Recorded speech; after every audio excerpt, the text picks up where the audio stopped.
గ్రహించిన కృప ఇంత అంత కొంత వివరించలేనిది, కొలత వేయలేనిది, ఎడబాయని కృపచేత, శాశ్వతమైనటువంటి కృపచేత దేవుడు మనలను స్థిరపరిచి నడిపించాడు. ఆయనకే మహిమ కలుగునుగాక. పరిశుద్ధ బైబిల్ గ్రంథంలో కొన్ని విషయాలు మనం కొద్దిసేపు ధ్యానం చేద్దాం. ఈ రోజున మనం ప్రభు బల్లారాధనకు ఆయన రక్తమాంసాలకు పాలి భాగస్థులముగా ఉండి ఆయన సన్నిధిలో విరిగి నలిగిన హృదయము కలిగి ఆ రక్తమాంసాలకు మనము సమీపించబోతూ ఉన్నాం. బైబిల్ యొక్క వాక్యాలు, లేఖనాలు మనకు తెలియజెప్తూ ఉన్నాయి. ఆయన రక్తమాంసాలకు మనం సమీపించినప్పుడు ఒకరిని ఒకరు కనిపెట్టుకొని ఉండండి, కనిపెట్టండి, యోగ్యంగా ఉండండి, అయోగ్యంగా ఎవరు పాలు పంపులు పొందవద్దు అన్నటువంటి లేఖనాలు మనం చదువుతూ ఉన్నాం. కనుక కొద్దిసేపు దేవుని యొక్క వాక్యాన్ని మనం చదువుకుందాం, ధ్యానిద్దాం. చదవండి పరిశుద్ధ బైబిల్ గ్రంథంలో నుండి మత్తయి రాసిన సువార్త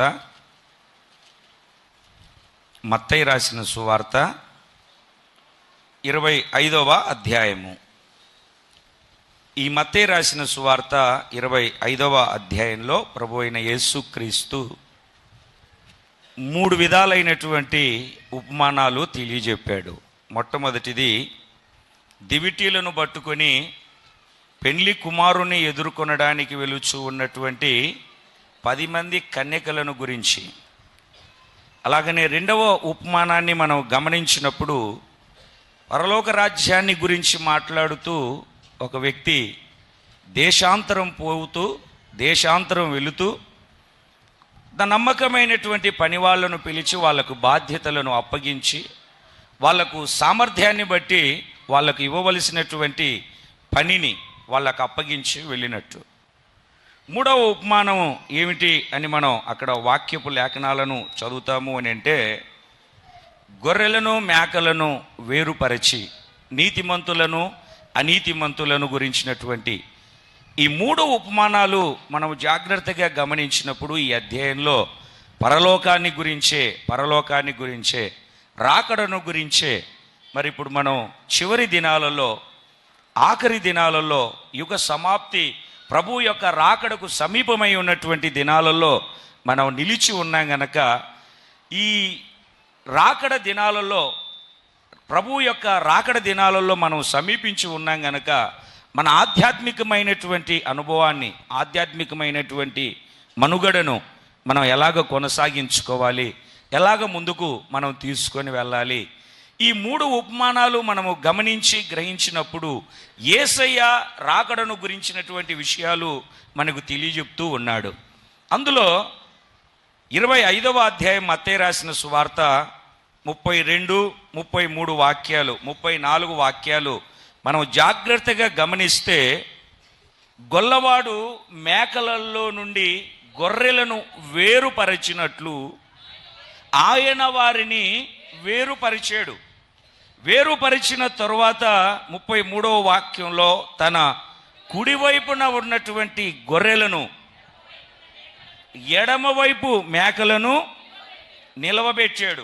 నిలవబెట్టిన తర్వాత ఆయన చెప్పినటువంటి ఒక మాట 34వ వాక్యంలో, అప్పుడు రాజు తన కుడివైపున ఉన్న వారిని చూచి, ఇప్పుడు మీరంతా ఎవరు అని అంటే తండ్రి చేత ఆశీర్వదించబడినవాడు. ఎలియాజరును చూసి లాబాను కూడా ఒక చక్కటి మాట అంటాడు, యెహోవా వలన ఆశీర్వదించబడినవాడా లోపలికి రా. లోపలికి వచ్చిన వాళ్ళంతా, అంటే సంఘములోనికి వచ్చిన వాళ్ళంతా దేవుని యొక్క ఆధ్యాత్మికమైనటువంటి అనుభవాలలో క్రీస్తులోనికి వచ్చిన వాళ్ళంతా ఎవరు అని అంటే ఆశీర్వదించబడిన వాళ్ళు. ఇప్పుడు నీవు, నేను, మనము లోపల ఉన్నామా, బయట ఉన్నామా? లోపల ఉండే అనుభవం ఉందా, మనకు బయట ఉన్నటువంటి అనుభవం ఉందా? బయట ఉంటే మనం అన్నీ పోగొట్టుకుంటాం, లోపల ఉంటే అన్నిటిని మనం స్వతంత్రించుకుంటాం. అందుకే ఓ చక్కటి మాట మాట్లాడుతూ ఉన్నాడు, అప్పుడు రాజు తన కుడివైపున ఉన్న వారిని చూచి, నా తండ్రి చేత ఆశీర్వదించబడిన వారలారా రండి, లోకము పుట్టినది మొదలుకొని మీ కొరకు సిద్ధపరచిన రాజ్యమును స్వతంత్రించుకొనండి. ఈ మార్చి నెలలో ప్రభు బల్లారాధనకు సమీపించడానికి వచ్చిన మనలను అందరినీ సిద్ధపరిచినటువంటి రాజ్యానికి ఒక పిలుపు, ఆ పిలుపులోనే ఒక గొప్ప ఆశీర్వాదాన్ని దేవుడు దాచి ఉంచాడు. యెహోవా వలన ఆశీర్వదించబడిన వారలారా లోపలికి రండి అన్నాడు. మీరు ఆశీర్వాదమునకు వారసులు అవ్వడానికే పిలువబడ్డారు. మనం ఎందుకు పిలువబడ్డాం, దేనికి పిలువబడ్డాం అన్నటువంటి విషయాలు జాగ్రత్తగా గమనించుకొని మన ఆధ్యాత్మికమైనటువంటి భక్తిని, ఆత్మ సంబంధమైనటువంటి స్థితిని మనము కట్టుకోగలిగితే నిశ్చయముగా ఇప్పుడు ఈ వాక్యపు లేఖనాలలో ఉన్నటువంటి పిలుపు రేపు రాకడలో ప్రభువు నిన్ను కూడా పిలువునుగాక, మనలందరినీ ప్రభు పిలుచునుగాక.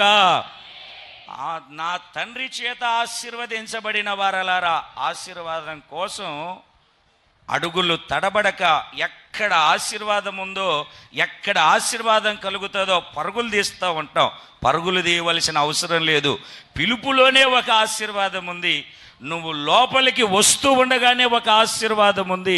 ఇక్కడికి వచ్చి నిలిచి ఉన్న నీ జీవితంలో దేవుడు ఉన్నతమైనటువంటి ఆశీర్వాదాన్ని అనుగ్రహించబోతూ ఉన్నాడు.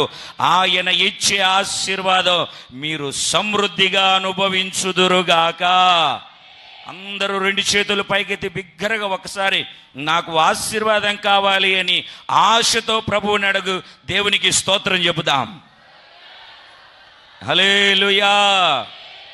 ఇక్కడ కూర్చొని లోపలికి వచ్చిన మీరందరూ ఎవరంటే ఆశీర్వదించబడిన వారు. లోపలికి పిలుస్తూ ఉన్న పిలుపులోనే యెహోవా వలన ఆశీర్వదించబడిన వాళ్ళారా, యెహోవా వలన ఆశీర్వదించబడిన వాడా, యెహోవా వలన ఆశీర్వదించబడిన వారలారా లోపలికి రమ్ము అంటే ఆశీర్వాదాన్ని పొందుకున్నావు గనుకనే లోపలికి వచ్చావు. లోపలికి వచ్చిన తర్వాత లోపలికి రావడానికి ఒక ఆశీర్వాదం అయితే, లోపలికి వచ్చిన నీవు నిత్య రాజ్యాన్ని స్వతంత్రించుకోవడానికి మరొక ఆశీర్వాదాన్ని ప్రభు ఈ రోజున నీకు అనుగ్రహిస్తూ ఉన్నాడు. అట్టి ఆశీర్వాదాన్ని మనమంతా పొందుకుందుముగాక. అక్కడ మీరు జాగ్రత్తగా గమనించవలసిన ఒక ప్రాముఖ్యమైన విషయం ఏమిటంటే, గొల్లవాడు గొర్రెల కాపరి మందను వేరు చేసాడు.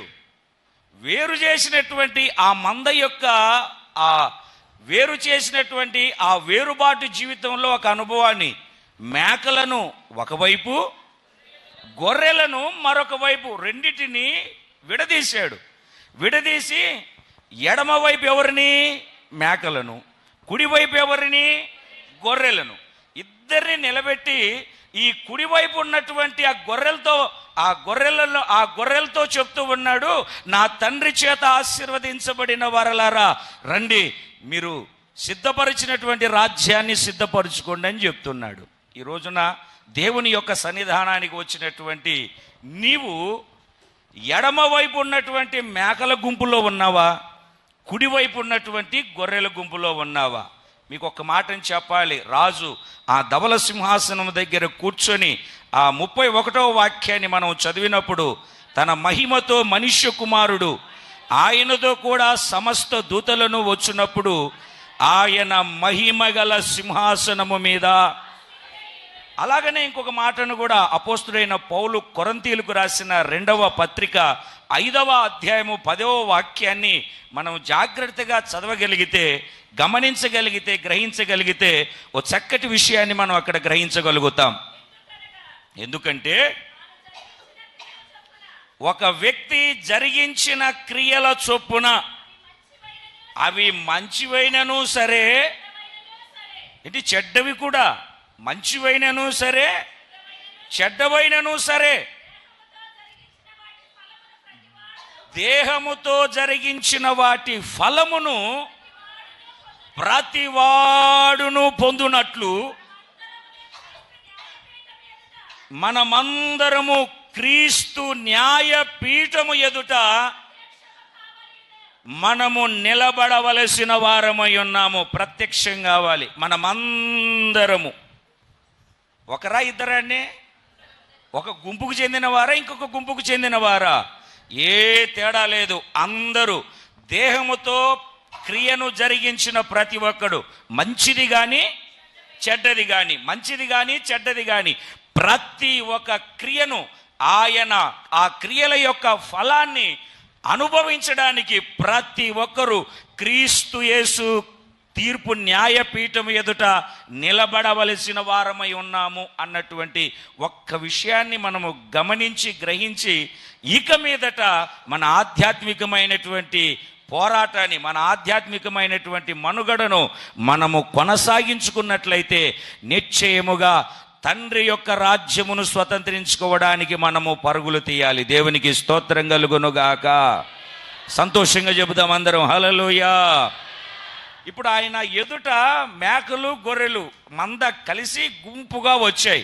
వచ్చిన వెంటనే ఏం చేశాడంటే గొర్రెలను మేకలను వేరు చేసి సపరేట్ చేసి మాట్లాడుతున్నాడు. అక్కడ చూడండి, మేకలకేమో ఆయన ఇచ్చే ఫలం ఏమిటంటే మీరు ఆరని అగ్నిలో కాలిపోండి.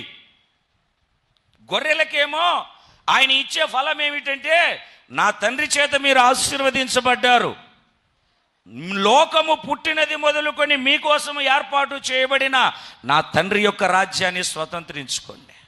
అయ్యా ఎంత భాగ్యాన్ని ఇచ్చావయ్యా. ఈ యొక్క అనుభవాన్ని స్వతంత్రించుకోవడానికి మేమేం చేసింది ఏంటంటే, నేను దిగంబరిగా ఉన్నాను, మీరు నాకు వస్త్రాలు ఇచ్చారు. ఆకలిగా ఉన్నాను, నాకు భోజనం పెట్టారు. నేను చెరసాలలో ఉన్నాను, మీరు నన్ను దర్శించారు. ఇలాగ ఆయన చెప్పుకుంటూ వచ్చాడు. ఎప్పుడు చెరసాలలో ఉన్నారయ్యా మీరు? ఎప్పుడు మీకు చేయలేదంటే మీ సహోదరులలో ఒకరికి చేశారు కదా. అంటే మీరు సహోదరులలో ఒకరికి చేస్తే నాకు చేసినట్టే. అలాగనే మేకల గురించి మాట్లాడేటప్పుడు అపవాదికిని వానికి లోకం పుట్టినది మొదలుకొని ఏర్పాటు చేయబడి ఉన్నటువంటి నిత్య నరకాగ్నిలోనికి మీరు వెళ్ళిపోండి, నిత్య నరకాగ్నికి వెళ్ళిపోండి అని చెప్పి. అయ్యా ఎందుకయ్యా మమ్మల్ని నిత్య నరకాగ్నికి వెళ్ళిపోమంటున్నావు అంటే, నేను ఆకలిగా ఉన్నాను, మీరు నాకు అన్నం పెట్టలేదు. నేను దిగంబరినయ్యాను, మీరు నాకు వస్త్రాలు ఇవ్వలేదు. నేను చెరసాలలో ఉన్నాను, మీరు నన్ను పరామర్శించడానికి రాలేదు.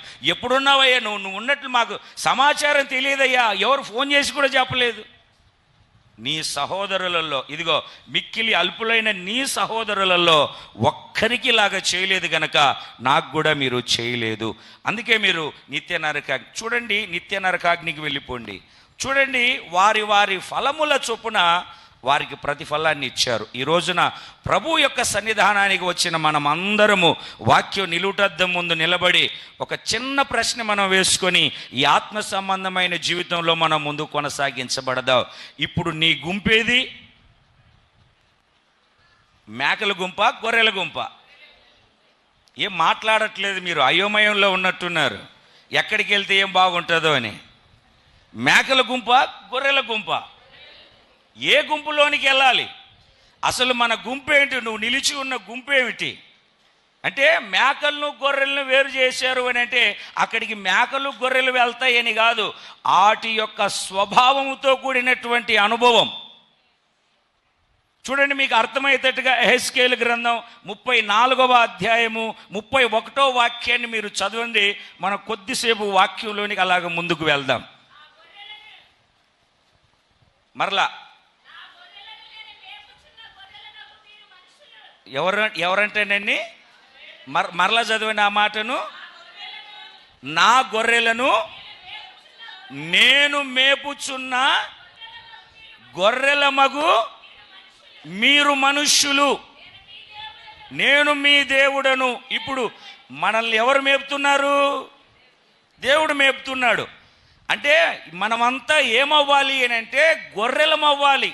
అంటే ఆ గొర్రెలతో పోలుస్తూ ఉన్నాడు నిన్ను నన్ను ఎవరితో పోలుస్తున్నాడు? గొర్రెలతో. ఇప్పుడు ఎవరైనా చిలిపి పనులు, చేరాని పనులు చేస్తే వాళ్ళకు ఒక పేరు పెడతాం మనం, నిక్నేము. కోతి పనులు చేస్తున్నావేంట్రా అంటాం, అంటే వాడు కోతే. గాడిద పనులు చేస్తున్నావేంట్రా అంటాం, వాడు గాడిద. అంటే వాడు చేసే చేష్టలను బట్టి వాడికి పెట్టే పేరు, ఆడి మెడ మీద తగిలించే బోర్డు అన్నమాట అది. మనం పెడితే బాగుంటుంది, ఇక్కడితోనే అయిపోతుంది. మరి దేవుని దగ్గర నుండి నీకు మేకవా గొర్రెవా, ఏ బోర్డు తగిలించుకుంటావు, ఏ గుంపులో చేరతావు, ఏ ఆధ్యాత్మికమైనటువంటి అనుభవంలో నువ్వు సాగాలి? యెహోవా నా కాపరి, చక్కగా పాడతాం, కళ్ళు మూసుకొని చెప్తాం.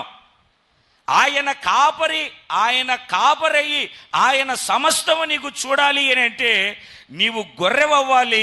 గొర్రెకు ఉన్నటువంటి స్వభావం మనము కలిగి జీవించినప్పుడు, ఆ ధవల సింహాసనము దగ్గర మంద వచ్చినప్పుడు మేకలను గొర్రెలను వేరుపరిచినట్లుగా వేరు చేసేటప్పుడు ఆరని అగ్నికి పోయే మేకల గుంపులో ఉంటే నీకేం ప్రయోజనము లేదు. ఇంత భక్తి చేసి, ఇన్ని పాటలు పాడి, ఇన్ని కానుకలు ఇచ్చి, ఇన్ని ప్రసంగాలు ఇన్ని చేసి కూడా మేకల గుంపులోకి వెళ్తే ఏ ప్రయోజనం లేదు. అదే నీ యొక్క ఆత్మ సంబంధమైన స్థితిని కట్టుకుంటూ గొర్రెకు ఉన్నటువంటి స్వభావం, ఆయన మేపెడి గొర్రెవై గొర్రెకున్నటువంటి ఆత్మ సంబంధమైనటువంటి అనుభవాన్ని మనము కలిగి ఉంటే, తండ్రి చేత ఆశీర్వదించబడిన వారలారా రండి అని ఆయన నిన్ను పిలిచే ఆ శుభవేళకు ఇక్కడ మనము సిద్ధపరచుకొని నిత్య రాజ్యములోనికి మనము ప్రవేశించుదుముగాక. అందరము రెండు చేతుల పైకెత్తి బిగ్గరగా దేవునికి స్తోత్రం చెబుదా. వేరు చేసి ఎడమ వైపున ఎవరున్నారు? అందరూ ఒక్కసారి నోరు తెరిచి చెప్పండి. ఎడమ వైపున ఆ గుంపు కావాలా మనకు? ఏ గుంపు కావాలి మనకు? కుడివైపున ఉన్నటువంటి గొర్రెల గుంపు. అసలు ఆ గొర్రెకున్నటువంటి స్వభావం ఏమిటి? బైబిల్లో గొర్రెను గురించినటువంటి కొన్ని విషయాలు క్లుప్తంగా నేను చూపిస్తాను, జాగ్రత్తగా. నిజంగా ఆ గొర్రెకు ఉన్నటువంటి స్వభావం కలిగిన వాళ్ళను వేరు చేసి ఆయన రండి, రాజ్యం మీకోసమే సిద్ధపరిచాం, గొర్రెలరా మీకోసమే సిద్ధపరిచాను, రండి రండి అని ఆయన ఎంత ప్రేమతో పిలుస్తున్నాడండి. మరి ఈ రోజున మనమంతా సిద్ధపరచబడినటువంటి రాజ్యంలో ప్రవేశించడానికి, నిత్య ఆశీర్వాదాన్ని స్వతంత్రించుకోవడానికి ఆశ్చర్యకరుడైనటువంటి దేవుడు మనలను ఉన్నతమైనటువంటి కృపచేత నింపి నడిపించునుగాక. ఆమేన్. గొర్రెకున్నటువంటి స్వభావాలు, కొన్ని విషయాలు వాక్యంలో మనం చదువుకుందాం. మొట్టమొదటిసారిగా గొర్రెకు ఉండవలసిన అనుభవం మీరు చదవండి. కీర్తనల గ్రంథం 44వ కీర్తన, 44వ కీర్తన 22వ చరణాన్ని ఒక్కసారి మనం చదువుకుందాం. అందరూ బైబిల్ తెరవండి. కొద్దిసేపు దేవుని యొక్క వాక్యాన్ని మనం చూద్దాం. అలాగా 44వ కీర్తన 22వ చరణం. నిన్ను బట్టి దినమెల్ల మేము వధింపబడుచున్నాము. ఎట్లాగా? వధకు సిద్ధమైన గొర్రెలమని మేము ఎంచబడుచున్నాము. దినమెల్ల. తెల్లవారిందా? దేవా నీకు స్తోత్రం నైనా, ఈరోజు నాకు ఇచ్చావు, నీకు స్తోత్రం కలుగునుగాక. ఒకవేళ పడుకొని తెల్లవారుజామున లేచిన వెంటనే మనం పలకవలసినటువంటి మాట ఏమిటంటే, అయ్యా నిన్నటి వాడను, ఈరోజు నువ్వు నాకు ఇచ్చావు, నీకు స్తోత్రం ప్రభు అని చెప్పాలి. స్తోత్రం ప్రభు అని చెప్పిన తర్వాత ఆ స్తోత్రం చెప్పినటువంటి మంచం మీద కళ్ళు తెరుచుకొని దిగిన ఆ క్షణం నుండి మరలా పడుకునేంత వరకు, లేదా ప్రభు పిలిచేంత వరకు, లేదా ప్రభు వచ్చేంత వరకు నీలో నాలో మనము గొర్రెలమైతే, మనము గొర్రెల గుంపులో చేరిన వారమైతే, మనము గొర్రెల గుంపులో చేరవలసిన వారమైతే, మనము దినమెల్లా వధించబడుచూ ఉన్నటువంటి ఒక అనుభవానికి మనము రావాలి. దేవునికి స్తోత్రం కలుగునుగాక. చెప్పాలండి గట్టిగా హల్లెలూయా. ఇప్పుడు చూడండి, ఒక గొర్రెను తీసుకొని వధిస్తే అది మరలా లేచి తిరుగుతుందా? అది మరలా లేచి వెళ్తుందా? వెళ్ళదు. అంటే దాని అర్థం ఏమిటంటే, ఈ రోజున వధించబడినటువంటి ఒక అనుభవం మనలో ఎందుకు ఉండాలి?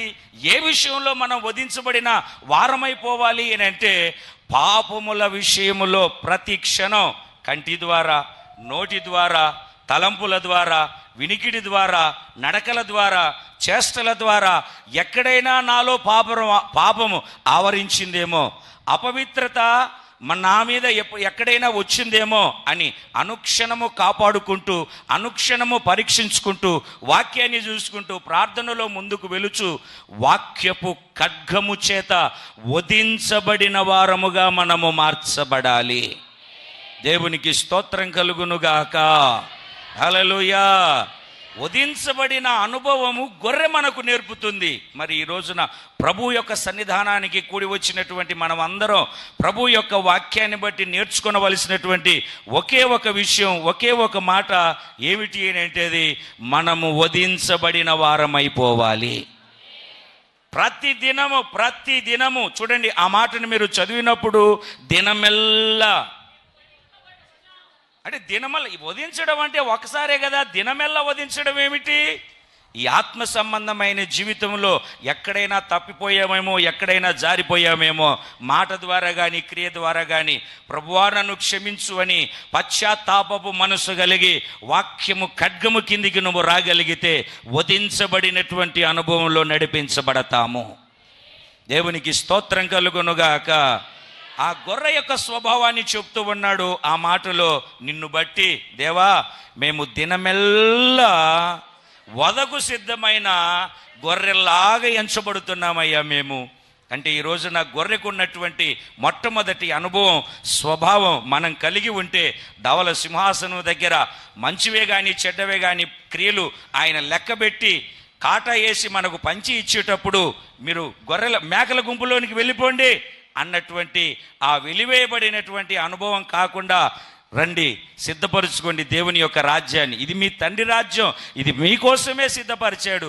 ఎవరి కోసం సిద్ధపరిచారు అంటే గొర్రెల యొక్క స్వభావం కలిగి ఎవరైతే సంఘంలో కట్టబడి నడిపించబడతారో వారి కోసం ఏర్పాటు చేయబడినటువంటి రాజ్యములోనికి మనం స్వతంత్రించుకోవడానికి మొదట పాపం విషయంలో, అపవిత్రత విషయంలో, పాప స్వభావముతో కూడినటువంటి ప్రతి విషయంలో వధించబడిన అనుభవం కలిగి ఎవరైతే జీవిస్తామో వారికి తండ్రి యొక్క రాజ్యాన్ని స్వతంత్రించుకునే హక్కు, అధికారాన్ని దేవుడు ఇది మొదలుకొని అనుగ్రహించబోతూ ఉన్నాడు. అట్టి కార్యము మన జీవితంలో జరిగిస్తున్న పరిశుద్ధాత్మ దేవునికి మహిమ కలుగునుగాక. చెబుదాం గట్టిగా హల్లెలూయా.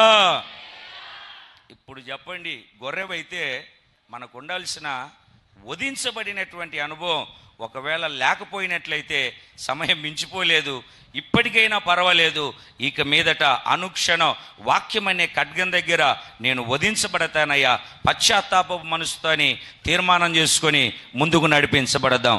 రెండవ విషయాన్ని మనం చదవండి పరిశుద్ధ బైబిల్ గ్రంథంలో యోహాను రాసిన సువార్త 10వ అధ్యాయము 27వ వాక్యం. యోహాను రాసిన సువార్త 10వ అధ్యాయము 27వ వాక్యాన్ని ఒక్కసారి మనం చదువుకుందాం. బైబిల్ తీసారండి అందరూ. 10వ అధ్యాయము 27వ వాక్యం. నా గొర్రెలు నా స్వరము వినును, నేను వాటిని ఎరుగుదును, అవి నన్ను వెంబడించును. ఇంకొక మాటను కూడా మీరు జాగ్రత్తగా చదవగలిగితే 4వ వాక్యంలోనికి వద్దాం. సొంత గొర్రెలన్నిటినీ వెలుపలికి నడిపించినప్పుడల్లా గొర్రెలు అతని స్వరం ఎరుగును గనుక అతన్ని వెంబడించును. అవి లోపలికి వచ్చుచు బయటికి వెళుతూ ఉంటాయి. అంటే గొర్రెకున్నటువంటి రెండవ అనుభవం ఏమిటంటే తన కాపరి ఎవరో స్వరాన్ని ఎరుగుతాయి. తన కాపరి ఎవరో, ఆయన ఆ గొర్రెను నడిపించేది ఎవరో, ఆ గొర్రెను నడిపించే అనుభవం కలిగినటువంటి ఆ కాపరి స్వరాన్ని జాగ్రత్తగా వినగలుగుతుంది. అది బయటికి వెళ్ళేటప్పుడు, లోపలికి వచ్చేటప్పుడు, బయటికి వెళ్ళేటప్పుడు, లోపలికి వచ్చేటప్పుడు స్వరాన్ని వినేసి ఆ విన్నాను కదా అని చెప్పేసి మౌనంగా ఉండదు. ఏం చేస్తుందో తెలుసా, నీ స్వరం విన్న తర్వాత నెమ్మదిగా లేచి ఆ కాపరిని వెంబడించుకుంటూ వెళ్తుంది. దేవునికి స్తోత్రం కలుగునుగాక. హల్లెలూయా. చెప్పాలి గట్టి హల్లెలూయా. మా అమ్మ చిన్నప్పుడు వీడు ఖాళీగా ఆటలాడుకుంటున్నాడని చెప్పేసి ఒక 10 గొర్రెలు కొని నన్ను కూడా మా ఊర్లో పిల్లలతో కూడా ఆ గొర్రెలు మేపడానికి పంపించింది. మేము 10 మందిమి, 10 గొర్రెలు కలిపి ఒక 100 గొర్రెలు మేపుకుంటా 10 మంది ఉన్నాం. ఈ లోపల ఒక 1000 గొర్రెలు కలిగినటువంటి ఒక మంద వచ్చింది. దానికి ఇద్దరు ఉన్నారు కాపర్లు, వెనకొకరు ఎదరొకరు. మొత్తానికి మా గొర్రెలు వెళ్ళి అక్కడ కలుస్తాయని వాటిని చుట్టూ ఉండి జాగ్రత్తగా కాపాడుకున్న తర్వాత జరిగింది ఏంటంటే, ఆ గొర్రెల మంద వెళ్ళిపోయిన తర్వాత ఒక గొర్రె విడవబడిన తర్వాత నేను తీసుకుంటానని ఆ గొర్రె కోసం దెబ్బలాట అయిన తర్వాత మాకంటే పెద్ద ఒక ఆయన ఉన్నాడు. ఆయన నాది గొర్రె, నేను మీ అందరికి లీడర్ అని చెప్పేసి ఆయన గొర్రెని తీసుకుని ఇంటికి వెళ్ళిన తర్వాత ఆ గొర్రె కాస్త దెబ్బ తగిలితే డాక్టర్ను తీసుకొని వచ్చి కట్టేసి అన్నీ చేసి నీళ్లు పెట్టి దానికి మేత పెట్టి దానికి చూడాల్సినవన్నీ చూసాం. సరిగ్గా ఒక వారం రోజుల తర్వాత ఆ గొర్రెల కాపరి ఆ గొర్రెను ఊరా వెతుక్కుంటూ వచ్చాడు. వచ్చిన తర్వాత ఇదండి మొన్న గొర్రె తప్పిపోయింది, మా గొర్రె ఏమన్నా ఇక్కడికి వచ్చిందా అంటే మేమంతా అర్థమైపోయింది ఆ గొర్రె కోసమే వచ్చాడు ఇతనని. అబ్బాయి లేదు, ఇక్కడ ఏం లేదు, గొర్రె ఏం లేదు, వెళ్ళిపోయింది వేరే చోటికి వెళ్ళిపోయి ఉంటుందని. ఇక మొత్తానికి 4 రోడ్ల సెంటర్లో నిలబడి ఆయన ఏదో భాషలో ఒక్కసారి అరిచాడండి. అరిచిన వెంటనే ఈ ఇంట్లో ఉన్నటువంటి గొర్రె నెమ్మదిగా స్వరం ఎత్తి నేను ఇక్కడున్నానని చెప్తుంది. అది ఈ 10 రోజులు మేత పెట్టింది, తినింది, నీళ్లు పెట్టింది, తాగింది, ఉలకలేదు పలకలేదు. కాపరి ఎప్పుడు వచ్చి 4 రోడ్ల మధ్య నిలబడి ఒక స్వరం వినిపించాడు. ఆ స్వరం విన్న వెంటనే లోపల గదిలో ఉన్నటువంటి ఆ పశువుల పాకలో ఉన్నటువంటి గొర్రె అరిచింది, పరుగులు తీస్తుంది వెళ్ళిపోవాలని చెప్పేసి. నాకు అర్థమైంది ఏంటంటే, ఎంత పెట్టినా ఏం చేసినా కాపరి స్వరం వినే గొర్రె ఎలాగుంటుంది అని అంటే, ఎన్ని రోజులైనా ఎన్ని క్షణాలైనా ఎన్ని దినాలైనా సరే ఆ గొర్రె కాపరి స్వరాన్ని గుర్తెరుగుతుంది. మేము దాని కాపరులము చెప్పరేంటండి కాదు, మేము పెట్టినా ఏం చేసినా అది ఉలకలేదు పలకలేదు, ఊరికి అలాగ చూస్తూ ఉంది. ఈ రోజున దేవుని సన్నిధిలో నిలిచి ఉన్నటువంటి దేవుని ప్రజలారా, ఈ రోజున మనము గొర్రెల మందలో చేర్చబడిన వారమై తండ్రి ద్వారా సిద్ధపరిచినటువంటి రాజ్యాన్ని స్వతంత్రించుకోవాలి అని అంటే కాపరి స్వరాన్ని వినే ఒక అనుభవం మనము కలిగి లోపలికి వచ్చినా బయటికి వెళ్ళినా కాపరిని వెంబడించే ఒక అనుభవం ఎప్పుడైతే మనము కలిగి ఉంటామో అది గొర్రెకు ఉన్నటువంటి స్వభావం గనక, గొర్రెల స్వభావం కలిగిన వారిని రాజ్యంలోనికి పిలుస్తున్నాడు గనక ఈ రోజున దేవుని సన్నిధానానికి వచ్చినటువంటి మనమందరము కాపరి స్వరాన్ని విందుముగాక. 2 చేతుల పైకెత్తి బిగ్గరగా దేవునికి స్తోత్రం చెబుదాం. హల్లెలూయా.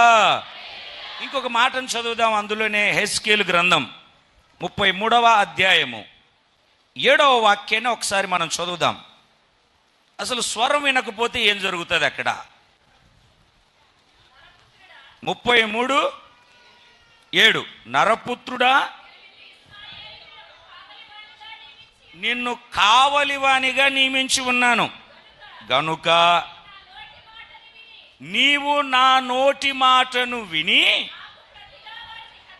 నాకు ప్రతిగా వారిని హెచ్చరిక చేయవలెను. ఇక మీరు చదవద్దండి, ఇంటికి వెళ్ళిన తర్వాత అధ్యాయం అంతా చదువుకోండి. ఒకవేళ దుర్మార్గుడు తన దుర్మార్గతను విడిచిపెట్టి ఆ ప్రవర్తనను సరి చేసుకుంటే బ్రతుకుతాడు. సరి చేసుకోకపోతే అంటే స్వరాన్ని విని ఆ స్వరాన్ని అనుసరించి నడవకపోతే, ఇప్పుడు యోహాను సువార్తలో మనం ఏం చదివాము అని అంటే, నా గొర్రెలు నా స్వరం వినును, స్వరం విని అక్కడే కూర్చోకుండా అది ఏం చేసింది అని అంటే స్వరం విని కాపరిని వెంబడిస్తుంది. అంటే ఆ స్వరం వినిపించినటువంటి కాపరిని అనుసరిస్తూ నడుస్తుంది. అంటే దాని అర్థం ఏమిటంటే ఆ స్వరము యొక్క అనుభవాన్ని బట్టి నడిపించబడుతుంది. ఇక్కడ కావలివాడిని నిలబెట్టి ఆయన మాట్లాడుతున్నాడు, ఇదిగో నీవు నా మాటలు విను, నాకు ప్రతిగా వెళ్ళి ఇప్పుడు నిలబడి ప్రకటిస్తూ ఉన్నటువంటి దేవుని యొక్క సేవకులు ఎవరు అని అంటే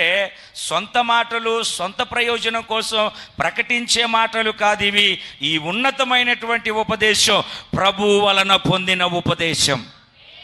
ఈ ఉపదేశం నీకు ప్రకటిస్తూ ఉండగా, ఈ ఉపదేశము నీకు బోధిస్తూ ఉండగా వాటిని విని నువ్వు విడిచిపెట్టవలసిన వాటిని విడిచిపెట్టి వెంబడించవలసినటువంటి అనుభవంలో వెంబడించి నడవవలసిన వాటిని అనుసరించి నువ్వు నడవగలిగితే నిత్య జీవాన్ని స్వతంత్రించుకుంటావు. దేవునికి స్తోత్రం కలుగునుగాక. చెప్పాలండి గట్టిగా హల్లెలూయా. సంతోషంగా చెప్పాలి హల్లెలూయా. ఆయన స్వరాన్ని వింటే మనం బ్రతుకుతాం. స్వరాన్ని వినకపోతే, మరొకసారి చదవండి ఆ మాటను, 33వ అధ్యాయము 7వ వాక్యం 8వ వాక్యం. నరపుత్రుడా, కావలివానిగా నియమించితిని గనుక ఎవరి మాటలు? నోటి మాటను విని నాకు ప్రతిగా వారిని. ఇప్పుడు హెచ్చరించాలా బుజ్జగించాలా? హెచ్చరించాలా బుజ్జగించాలా? హెచ్చరించు.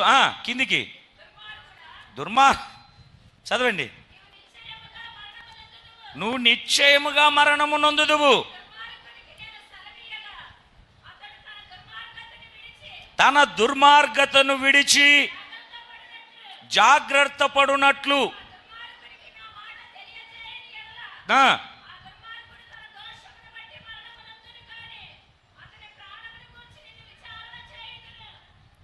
ఇప్పుడు ఒక్కసారి జాగ్రత్తగా గమనించండి. ప్రభువు సేవకులకు ప్రకటించమన్నాడు.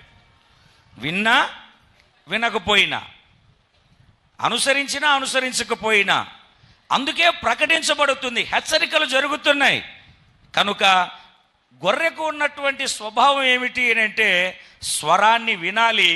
విని స్వరాన్ని అనుసరించి వెంబడిస్తే, స్వరాన్ని అనుసరించి నడిస్తే ఏం జరుగుతుంది అంటే బ్రతుకుతాము. దేవునికి స్తోత్రం కలుగునుగాక. స్వరాన్ని విని అనుసరించి నడవకపోతే, స్వరాన్ని విని అనుసరించి నడిచే అనుభవానికి రాకపోతే మనము ఏమీ చేయలేము, ఎవరిని ఏమీ చేయలేము. అందుకని గొర్రెకు ఉన్నటువంటి మరొక స్వభావం ఏమిటి అంటే అది స్వరాన్ని విని వెంబడించాలి. వెంబడించినప్పుడు అది నిత్యరాజ్యాన్ని స్వతంత్రించుకుంటుంది. దేవునికి స్తోత్రం కలుగునుగాక. సంతోషంగా చెబుదాం హల్లెలూయా. మూడవదిగా ఇంకొక విషయాన్ని కూడా మనం జ్ఞాపకం చేసుకుందాం. చదవండి యెషయా గ్రంథం 53వ అధ్యాయము. యెషయా గ్రంథం 53వ అధ్యాయము 7వ వాక్యాన్ని ఒకసారి మనం చదువుకుందాం. అతడు దౌర్జన్యము నొందెను, బాధింపబడినను అతడు నోరు తెరవలేదు. వదకు తేబడు గొర్రె పిల్లయు బొచ్చు కత్తిరించు వాని ఎదుట గొర్రె పిల్లయు మౌనముగా నుండునట్లు అతడు నోరు తెరవలేదు. దేవునికి స్తోత్రం కలుగునుగాక. ఇది యేసయ్యను గురించినటువంటి ప్రవచనం. ఆయన మనకు మాదిరి. ఆయన అడుగుజాడలను అనుసరించి మనం నడవాలి.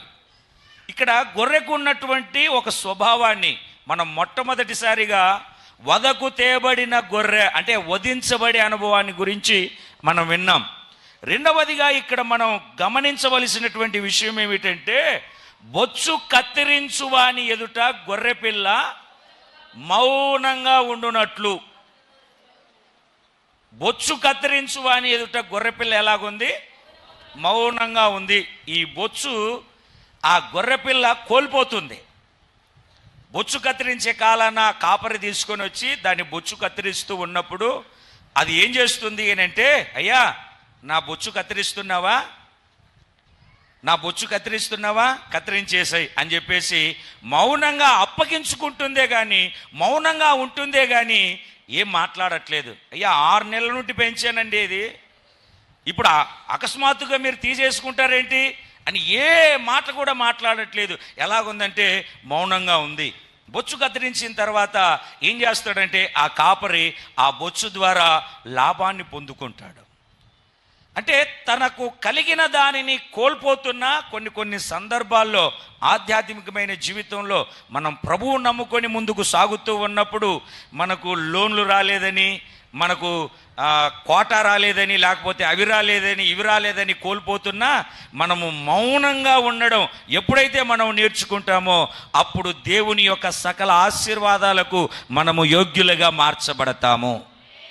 ఈ గొర్రెపిల్ల బొచ్చును కోల్పోతుంది, అయినా సరే అది మౌనంగా ఉంది కానీ మరొక మాట మాట్లాడట్లేదు, ఎదురు చెప్పట్లేదు, అలాగనే ఉండిపోయింది. ఇంకొక మాటని చెప్పండి, ఆ బొచ్చు కత్తిరిస్తూ ఉన్నప్పుడు ఆ గొర్రెపిల్ల ఇప్పుడు బొచ్చు కత్తిరించిన తర్వాత ముళ్ళ పొదల్లోనికి వెళ్ళింది అనుకో, ఈ గొర్రె మేత కోసం ఆ ముళ్ళు తన చర్మాన్ని చీల్చేస్తాయి. అదే బొచ్చు ఉందనుకోండి, ఏమవుతుందో తెలుసా? ఆ ముళ్ళు గుచ్చుకోకుండా కాపాడబడుతుంది. అయినా సరే, అయ్యా నువ్వు బొచ్చు కత్తిరించేస్తున్నావు, నా శరీరం దెబ్బతింటుందయ్యా అని కూడా మాట్లాడట్లేదు. అది ఏదన్నా దాటేటప్పుడు కింద పడింది అనుకోండి, రాయి గుచ్చుకొని గాయం అవుతుంది. అయినా సరే గాయమైనా పర్వాలేదు, బొచ్చు కత్తిరిస్తున్నాడు, నేను మౌనంగా ఉంటాను. అసలు గొర్రెకు బొచ్చు ఎందుకు కత్తిరిస్తారో తెలుసా? ఆ బొచ్చు అలాగనే పెరిగింది అనుకోండి, ఆ బొచ్చులో పురుగులు పడతాయి. ఏం పడతాయండి? కత్తిరించవలసినటువంటి ఆ సమయానికి ఆ బొచ్చును కత్తిరించలేదనుకో, కట్ చేయవలసినటువంటి సమయానికి కట్ చేయలేదనుకో, ఆ పురుగులు పడి ఆ గొర్రె అలాగనే చనిపోతుంది. అది చనిపోకుండా, అది పురుగు పట్టకుండా, అది పాడైపోకుండా, పురుగు బట్టి కంపు పట్టేది పతనమైపోకుండా కాపరి ఏం చేస్తాడు అని అంటే, తగిన సమయంలో బొచ్చు కత్తిరిస్తూ ఉంటాడు. దేవునికి స్తోత్రం కలుగునుగాక. నా బొచ్చు ద్వారా ఈయన మేలు పొందుతున్నాడు అని గొర్రె అనుకోవట్లేదు. అనుకుంది అని అంటే అది గొర్రె కాదు, అది మేక. అసలు బొచ్చు ఎందుకు కత్తిరిస్తున్నాడు అని అంటే, గొర్రె ప్రయోజనం కోసమే కత్తిరిస్తున్నాడు.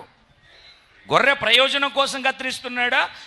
గొర్రె యొక్క ప్రయోజనం లేకుండా కత్తిరిస్తున్నాడా? బొచ్చు ప్రయోజనం కోసమే కత్తిరిస్తున్నాడు. ఎందుకు అని అంటే, బొచ్చు కత్తిరించకపోతే పురుగు పడుతుంది. దేవునికి స్తోత్రం కలుగునుగాక. అందుకే బొచ్చు కత్తిరించువాని ఎదుట గొర్రెపిల్ల ఎలాగ మౌనంగా ఉందో, అలాగ కొన్ని సందర్భాల్లో, కొన్ని కోల్పోయినప్పుడు, కొన్ని పరిస్థితుల్లో మనము మౌనంగా ఉండడం నేర్చుకుంటే, ఆ మౌనములో మనం విధేయత కలిగి మనం ముందుకు నడిపించబడితే, దేవుని యొక్క ఉన్నతమైన ఆశీర్వాదానికి మనము యోగ్యులముగాను అర్హులముగాను మార్చబడతాం. దేవునికి స్తోత్రం కలుగునుగాక. అందరూ రెండు చేతులు పైకెత్తి బిగ్గరగా దేవునికి స్తోత్రం చెబుదాం. సంతోషంగా దేవునికి స్తోత్రం చెబుదాం. హల్లెలూయా. బొచ్చు కత్తిరించువాని ఎదుట గొర్రెపిల్ల ఎలాగ మౌనంగా ఉందో, ఒక్కొక్కసారి మనం ఏం చేస్తాము అని అంటే, మనకు బాధ కలిగిన, నష్టం కలిగిన, ఇక్కడ కాకపోయినా ఇంకొక చోటికైనా, లేదా ఇంకొక చోటికైనా, మరొక చోటికైనా వెళ్ళి మనం కక్కాల్సిందంతా కక్కుతూ ఉంటాం. అది కాస్త పక్కన పెట్టి కొంచెం సహనంతో, ఓపికతో, మౌనంగా మనం ఉండగలిగితే దేవుని యొక్క ఆశీర్వాదాలకు యోగ్యులుగా మనం మార్చబడతాము. దేవునికి స్తోత్రం కలుగునుగాక. ఇప్పుడు మన గుంపేది ఎడం వైపా కుడివైపా? కుడివైపు నా గుంపు అన్న వాళ్ళు దేవునికి స్తోత్రం చెప్పండి. కొంచెం ఆలోచన చేస్తున్నారు అనుకున్న వాళ్ళు కూడా చెప్తున్నాను, నీ గుంపు కుడివైపా ఎడం వైపా? కుడివైపు ఉన్న వాళ్ళు గట్టిగా దేవునికి స్తోత్రం చెప్పండి. కుడివైపు ఉన్నటువంటి ఆ గుంపులో ఉన్న గొర్రెకున్న స్వభావం మొదట వధించబడే అనుభవం. రెండవది, ఆ గొర్రెకు ఉన్నటువంటి అనుభవం ఏమిటంటే, తన కాపరి ఎవరో, తన కాపరి ఎవరి కాదో, ఎవరిని వెంబడించాలో, ఎవరిని వెంబడిస్తే నేను బ్రతుకుతానో అని గ్రహించి కాపరి స్వరాన్ని విని వెంబడించే అనుభవం రావాలి. మూడవది, కొన్ని సందర్భాల్లో కొన్ని కోల్పోతూ ఉన్నా మౌనంగా ఉండాలి. ఎందుకు అని అంటే, మేలు కలుగుటకే సమస్తమును. అది ఆ విషయాన్ని గమనించండి. కొంతమందికి మేలు చేసినప్పుడు ఆకాశం అంతా ఉబ్బిపోతారు. ఏమిటంటే, కొంచెం గాలి కొట్టినటువంటి టైర్ గాలి ఉన్నంతసేపు ఎలాగ ఉబ్బుగా ఉంటుందో, కొంచెం గాలి తగ్గింది అనుకోండి, పోనీ ప్యాచ్ పడింది అనుకోండి, అస్సలు ఏముండదు, అట్లాగైపోతారు. అది ఏది జరిగినా సమస్తమును, ఏం జరిగినా, ఒకటి కాదు రెండు కాదు, కీడు జరిగినా మేలే, మేలు జరిగినా మేలే, ఏది జరిగినా మేలే అని నువ్వు కాస్త మౌనంగా ఉండగలిగితే దేవుని యొక్క రాజ్యాన్ని స్వతంత్రించుకునే ఒక అనుభవంలోనికి వస్తావు. దేవునికి స్తోత్రం కలుగునుగాక. చేతులెత్తి మనం అందరం ఒకసారి బిగ్గరగా దేవునికి స్తోత్రం చెబుదాం. హల్లెలూయా, హల్లెలూయా. అది గొర్రెకు ఉన్నటువంటి అనుభవం. మరొక విషయాన్ని కూడా దేవుని యొక్క వాక్యంలో మనం చదువుకుందాం. ఇప్పుడు ఆది కాండంలోనికి వద్దాం. ఆది కాండం 30వ అధ్యాయము. ఆది కాండం 30వ అధ్యాయము 39వ వాక్యాన్ని ఒక్కసారి మనం చదువుకుందాం.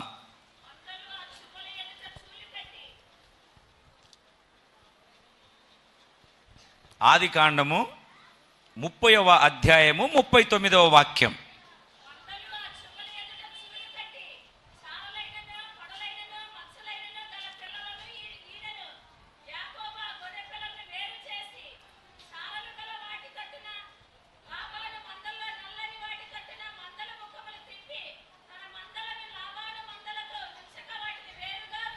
వేరుగా ఉంచెను.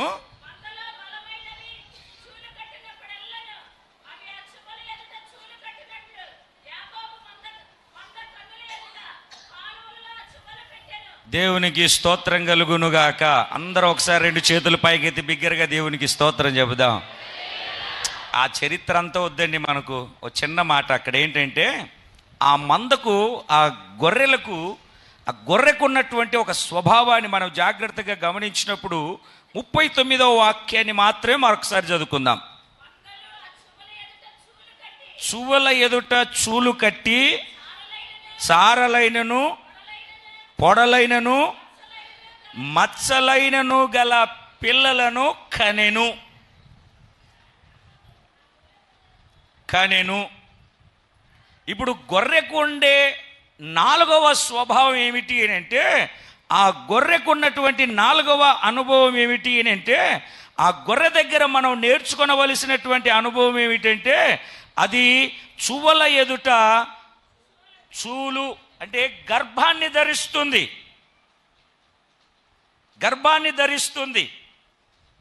అంటే సంఘము గర్భాన్ని ధరిస్తుంది అని అంటే, సంఘానికి ఉండవలసినటువంటి, అంటే గొర్రె యొక్క స్వభావంలో మనం నేర్చుకోవలసినటువంటి ఒక మాట ఏమిటంటే, చూలు కట్టినప్పుడు, గర్భము ధరించినప్పుడు అది ఒక భారభరితమైనటువంటి జీవితాన్ని అది మోస్తూ ఉంటుంది.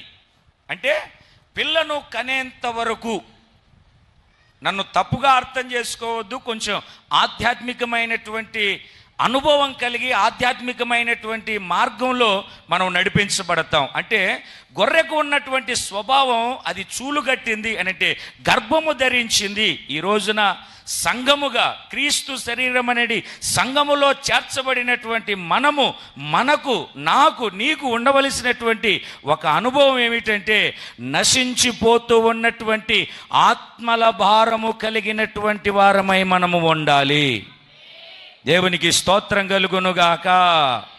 కొంతమందికి ఏ భారం ఉండదు. రావడం, కూర్చోవడం, కాళ్ళు జాపడం, చేతులు వెనకేయడం, ఆలకించడం, హాయిగా నిద్ర వస్తే ఒక కునికేయడం, నాకు ఇదే విశ్రాంతి, ఇదే నెమ్మది అని చెప్పేసి వెళ్ళిపోవడం. నీవు గొర్రెవైతే ఇక్కడ గొర్రె దగ్గర మనం ఏం నేర్చుకుంటున్నామంటే, అది గర్భం ధరిస్తుంది. అంటే అది ఒక భారము కలిగి జీవిస్తుంది.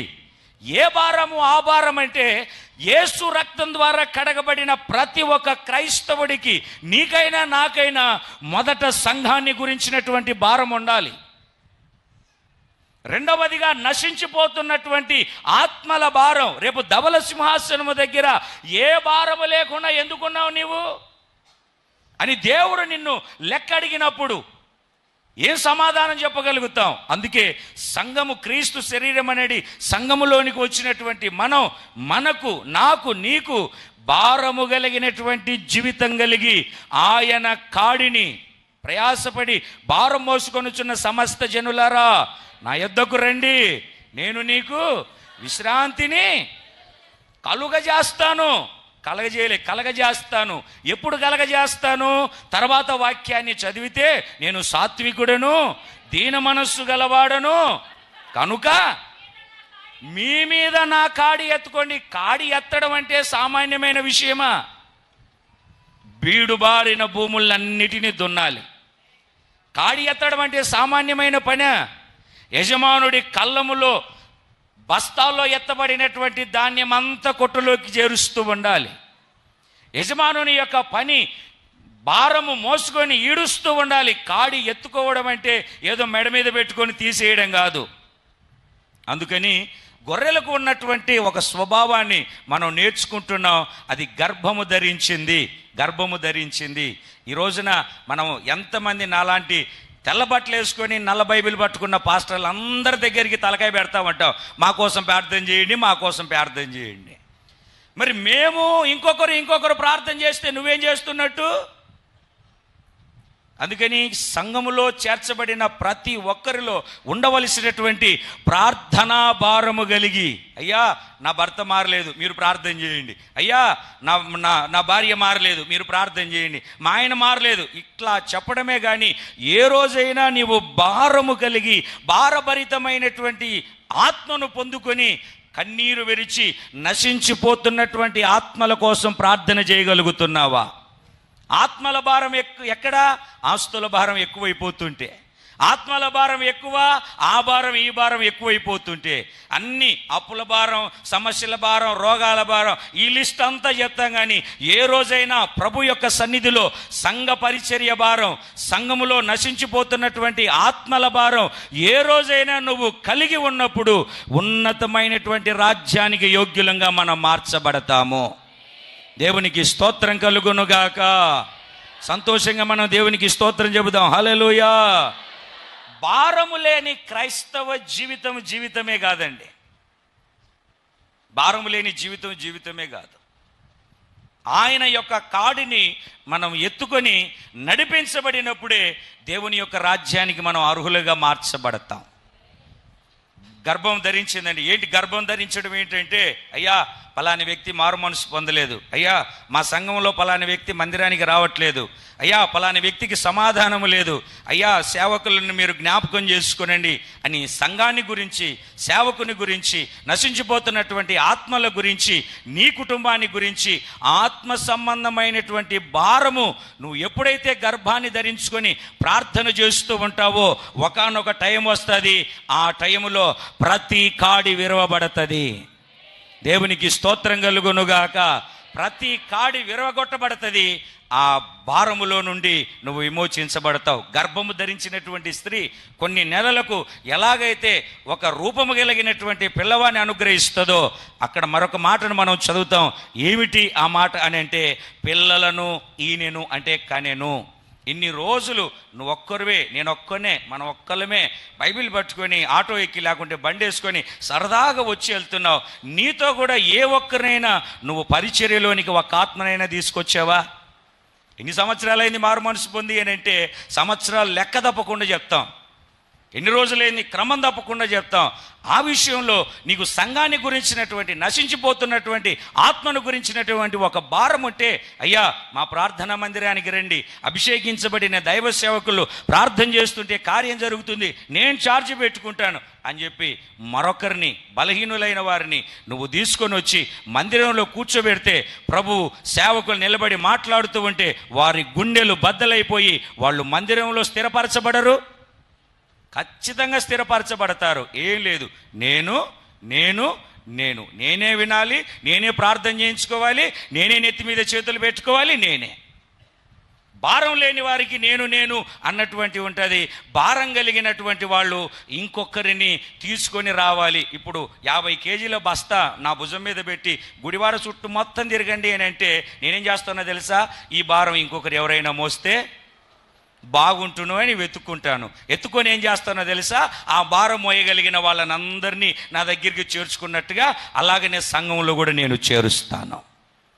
అది భారం కలిగినటువంటి ఒక జీవితం ఎప్పుడైతే మనం కలిగి ఉంటామో అప్పుడు ఆత్మ సంబంధమైన అనుభవంలో ముందుకు వెళ్తాం. గొర్రె చూలు కడుతుంది, పిల్లలను కంటుంది. నీ భోజనపు బల్ల చుట్టూ నీ పిల్లలు ఒలీవ మొక్కల వలె ఉంటారు. ఈ వాక్యాలన్నీ బాగానే ఉన్నాయి. మన భోజన బల్లేది సంఘం. ఇక్కడే ఆత్మ సంబంధమైన భోజనం తింటావు. నీ ఇంటికాడ ఏ భోజనమైనా తిను, అది అనవసరం. ఆత్మ సంబంధమైన భోజనం ఎక్కడ తింటాం మనం? ఇక్కడ ఈ బల్ల దగ్గర తింటాం. ప్రభు బల్లలోనికి వస్తున్నాం. ఎంతమంది వచ్చారో రాలేదో ఒక్కసారి భారం కలిగి ఉంటే వాళ్ళని కనిపెడతావుగా, బతిమలాడుతావు, తీసుకుని వచ్చి సంఘంలో చేరుస్తావు. దేవుని సన్నిధిలో నిలిచి ఉన్న దేవుని ప్రజలారా, ఆ గొర్రెకు ఉన్నటువంటి స్వభావం భారం భరిస్తూ ఉంది, పిల్లలను కంటూ ఉంది. గొర్రెను కనాలి, కాపరి వాటిని మేపాలి. ఒక్కసారి అందరు 2 చేతులు పైకెత్తి గట్టిగా దేవునికి స్తోత్రం చెబుదామా? కొంచెం గట్టిగా దేవునికి స్తోత్రం చెబుదామా? గొర్రె గొర్రెను కనాలి, కాపరి వాటిని. ఎక్కడైనా కాపరి గొర్రెను కన్నట్టు చూసారా? మాట్లాడరు ఏంటండి?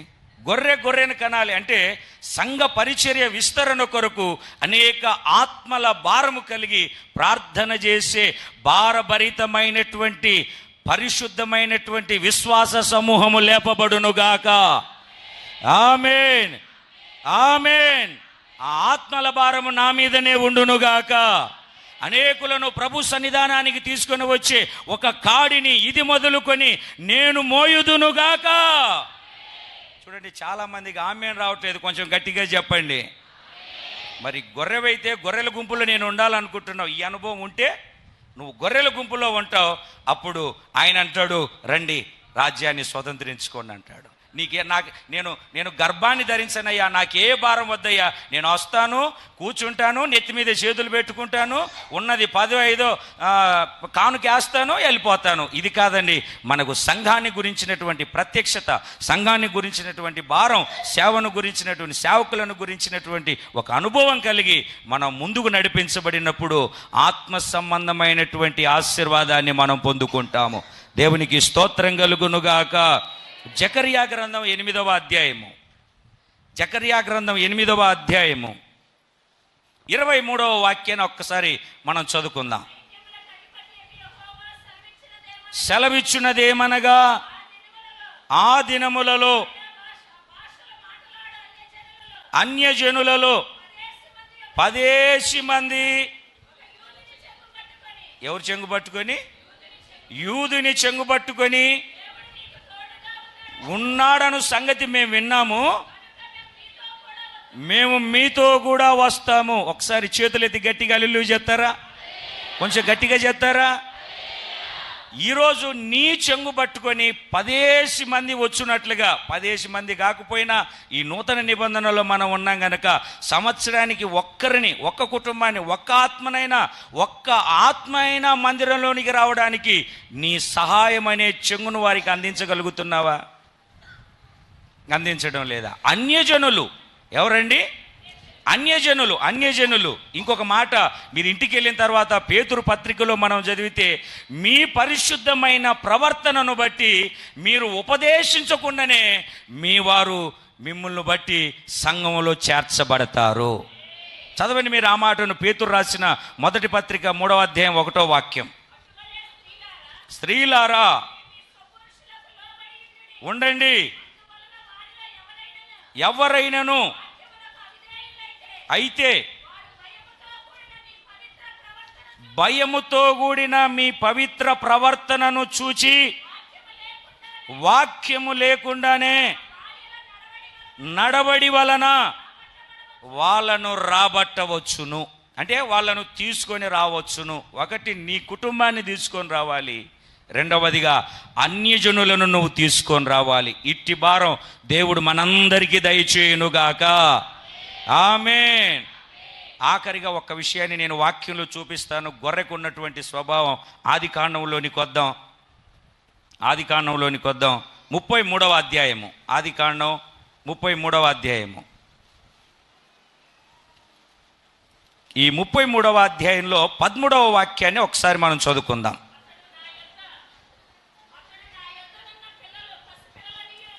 యాకోబు చెప్తూ ఉన్నాడు, అయ్యా నా యొద్దనున్న పిల్లలు పసిపిల్లలనియు గొర్రెలు, అక్కడ మీరు జాగ్రత్తగా గమనించాలి, గొర్రెలు, మేకలు, పశువులు పాలిచ్చునవెనియు నా ప్రభువునకు తెలియను. ఇక చాలండి, ఒక్కసారి మీరు తలలు పైకెత్తండి. గొర్రెలు, మేకలు. ఆ గొర్రెలకు ఉన్నటువంటి స్వభావం ఏమిటంటే, ఆ గొర్రెలు ఏమని చెప్తున్నాడంటే, యాకోబు వాళ్ళన్నతో మాట్లాడేటప్పుడు, అన్నయ్య నా దగ్గర ఉన్నటువంటి గొర్రెలు పాలిచ్చేవయ్యా. ఏ గొర్రెలు అవి? చెప్పాలి మీరు గట్టిగా. ఒకసారి అందరు గట్టిగా చెప్పండి. ఏ గొర్రెలు ఆ గొర్రెలు? ఏ గొర్రెలు ఆ గొర్రెలు? పాలిచ్చేవయ్యా గొర్రెలు. అందుకే ఆ గొర్రెలు నేను మెల్లగా నడిపించుకొని వచ్చేస్తాను. ఆ గొర్రెల గురించి మాట్లాడేటప్పుడు యాకోబు అంటున్నాడు, యాకోబు చెప్తున్నటువంటి మాట ఏంటంటే, అయ్యా ఈ గొర్రెలు పాలిచ్చేవయ్యా. అంటే నాకు తెలిసి కాపరి ఒకవేళ చూస్తాడు లోక సంబంధమైన కాపరి పాలు ఇవ్వకపోయాడనుకో ఏం చేస్తాడు అని అంటే దాన్ని కటికవాని కొట్టుకు అప్పగేస్తాడు. యాకోబు చెప్తున్నాడు, ఈ గొర్రె పాలిస్తుందయ్యా. మరి గొర్రెకు ఉన్నటువంటి స్వభావం ఏమిటి అని అంటే పాలిచ్చే స్వభావం. ఏం పాలు ఇవ్వాలి, ఏ పాలు ఇవ్వగలగాలి? చూడండి, మీరు పరిశుద్ధ బైబిల్ గ్రంథంలో చక్కగా చదువుతారు. ఒకసారి గలతీయులకు రాసిన పత్రిక 6వ అధ్యాయము 6వ వాక్యాన్ని మనం చదువుదాం. 6:6 అంటే వాక్యాన్ని వినేవారు, వాక్యమును ప్రకటించే వారికి మంచి పదార్థములన్నిటిలో ఏమి ఇవ్వవలెను? మంచి పదార్థాలన్నిటిలో. మీరు కింద చదవండి ఫుట్ నోట్లో, వాక్యోపదేశము పొందువాడు సమస్త సద్విషయములలో బోధించువానితో పాలివాడై ఉండాలి. మంచి పని చేస్తూ సంఘ పరిచర్యలో ఏ పని చేసినా, ఏది చేసినా, ఏమి చేసినా ప్రతి విషయంలో ఏమవ్వాలి అని అంటే పాలి భాగస్థుడవై ఉండాలి. దేవునికి స్తోత్రం కలుగునుగాక. మరొకసారి ఆ మాటను మనం గమనిద్దాం. వాక్యోపదేశము పొందువాడు ఉపదేశించువానికి మంచి పదార్థములన్నిటిలో, అంటే ఈ పరిచర్యలను పాలి భాగస్థుడవై, ఆ గొర్రెలేమో పాలిస్తాయి, ఈ గొర్రెలేమో ఏమవ్వాలి అని అంటే పాలి భాగస్థులు కావాలి. దేవునికి స్తోత్రం కలుగునుగాక. ప్రతి పనిలో, ప్రతి విషయంలో అయ్యా నేను పాలిభాగం, ఇది నా పాలిభాగం, ఇది నా పాలిభాగం, నేను ఇది చేస్తాను, నేను పరిచర్య, ప్రతి విషయంలో, పరిచర్యలోను, దేవునికి ఇచ్చే విషయంలోను, అన్ని విషయంలోనూ ఏం చేయాలి అని అంటే సంఘ పరిచర్యలో నువ్వు పాలి భాగస్థుడు అవ్వాలి. దేవునికి స్తోత్రం కలుగునుగాక. కొరింథీయులకు రాసిన పత్రికలో కూడా ఒక మాట, 9వ అధ్యాయం మొదటి పత్రిక, కొరింథీయులకు రాసిన మొదటి పత్రిక 9వ అధ్యాయం 7వ వాక్యం.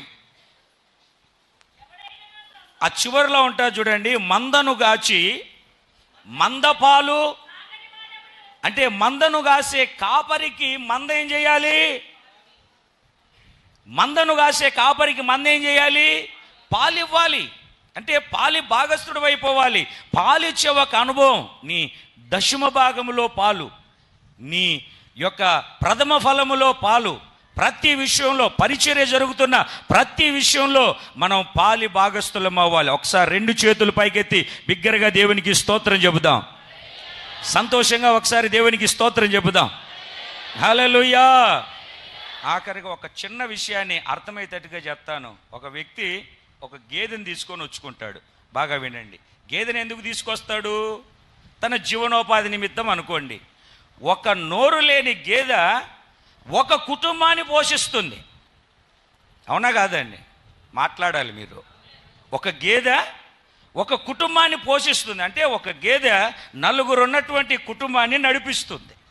మరి నీవు ఆత్మ సంబంధమైనటువంటి ఈ కుటుంబానికి సంబంధించిన గొర్రెవైతే నీ ప్రతి పాలు, నీ పాలు ఎక్కడ ఉండాలంటే ఇక్కడ ఉండాలి. దేవునికి స్తోత్రం కలుగునుగాక. దేవునికి స్తోత్రం కలుగునుగాక. ప్రతి విషయంలో మనం పాలి భాగస్థులమై ఆత్మ సంబంధమైన జీవితంలో, ఆత్మ సంబంధమైనటువంటి అనుభవంలో మనం ముందుకు నడిపించబడి శాశ్వతమైనటువంటి దేవుని యొక్క రాజ్యానికి వారసులముగా మార్చబడుదుముగాక. చెప్పాలండి గట్టిగా హల్లెలూయా. ఎడమ వైపున, కుడివైపున గొర్రెలు. ఏ గుంపు మనది? గొర్రెల గుంపు. నేను గొర్రెల గుంపులోనికి వస్తాను అన్నవాళ్ళు అలాగే ఒక్కసారి కళ్ళు మూయండి, ఆకాశం వైపు చేతులు ఎత్తండి. ఒక్కసారి కళ్ళు మూయండి, ఆకాశం వైపు చేతులు ఎత్తండి. మోకరించొద్దు, కళ్ళు మూసుకోండి, ఆకాశం వైపు చేతులు ఎత్తండి. చేతులు ఎత్తి ఒక చిన్న మాట చెప్పండి దేవునితో. ప్రభువా, నేను కూడా నీ నిత్య రాజ్యానికి వారసులుగా, నీ నిత్య రాజ్యానికి వారసునిగా నేను మార్చబడినట్లుగా, నీ నిత్య రాజ్యాన్ని నేను స్వతంత్రించుకొనున్నట్లుగా, నీ నిత్య రాజ్యములో నేను సిద్ధపరిచిన రాజ్యములో పాలిభాగస్తున్నా ఉన్నట్లుగా గొర్రెకు ఉన్నటువంటి స్వభావం ఈరోజు నీవు నాకు వాక్యంలో నుండి చూపించావయ్యా. నేను కూడా పాపముల విషయంలో, లోక సంబంధమైన విషయంలో వధించబడతానయ్యా. తీర్మానం చేసుకుందాం. చేతులు దించొద్దు. కొంచెం ఓపికతో ఒక 2 నిమిషాలు అలాగే ఆకాశం వైపు చేతులు చాపి తీర్మానం చేసుకుందాం. గొర్రెకున్నటువంటి రెండవ స్వభావం స్వరం వింటది. తన కాపరి ఎవరో స్వరం వినడం మాత్రమే కాదు, స్వరం విన్న తర్వాత వెంబడిస్తుంది. ఆగిపోదు, నిలిచిపోదు, పడిపోదు, జారిపోదు. స్వరం విని